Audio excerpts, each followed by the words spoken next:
because we got Corey Booth coming to Illinois.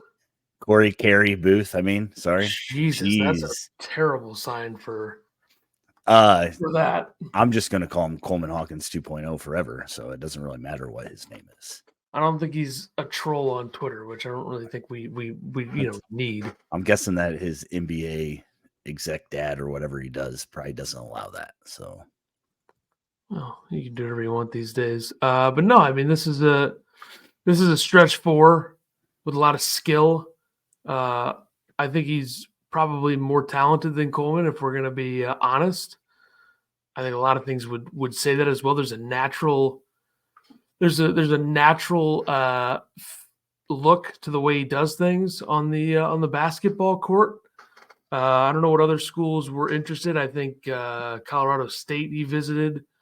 I'm seeing thumbnails on YouTube: Michigan, Texas, Dayton, Ohio State, as well as Illinois.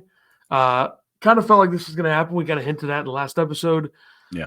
I think it's going to be a good fit as long as they can continue to develop him. He's obviously young, only played 1 year at Notre Dame. He was originally committed to Penn State to play for Shrewsbury, then went to Notre Dame with him. Smooth player, like shoots it, has a really good looking shot. So I think if they can develop some of that stuff, I think he's probably a future NBA guy. I think rim protection, I think he's capable in that area. But it's going to take some time, another year, maybe two. Who knows? You don't have him start next year. It'll depend on the roster. It'll depend on him and Merez coming in, He made 19 starts at Notre Dame, and Notre Dame was not good. So, yeah.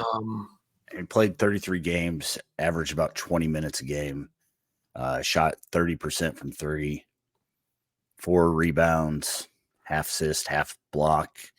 So definitely a guy that has a high ceiling. So I don't know if he'll play immediately, but I think that we'll definitely see him play. But I don't know about starting. Also, Store to Kansas for like $2.7 million, and Maddox, who we've been talking about, is going to Xavier. So I don't think anybody should be surprised about with where those two were trending in the last few weeks that Illinois didn't get either, and I think it's fine. I don't know how many times we have to go through a portal season where the thought out there is when we lose somebody. It's early. Yeah. So early. And it's super early. Did this team really need Store? They've already added multiple wings.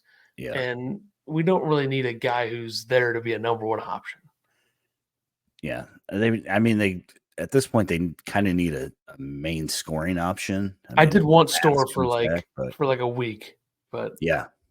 I let go of that. I didn't want him, then I wanted him, then I didn't want him. Fine not having him. Go ahead and go to Kansas. We'll see what happens. And Maddox, I think everybody was way, way too in on that one. Like that, guys. He's a 6'2" guard from Toledo. Fine offensive player, but I don't know what the fit would have been next to Boswell there. Plus, I really don't like the idea of having two small guards. Like two guys that are 6'2" or under.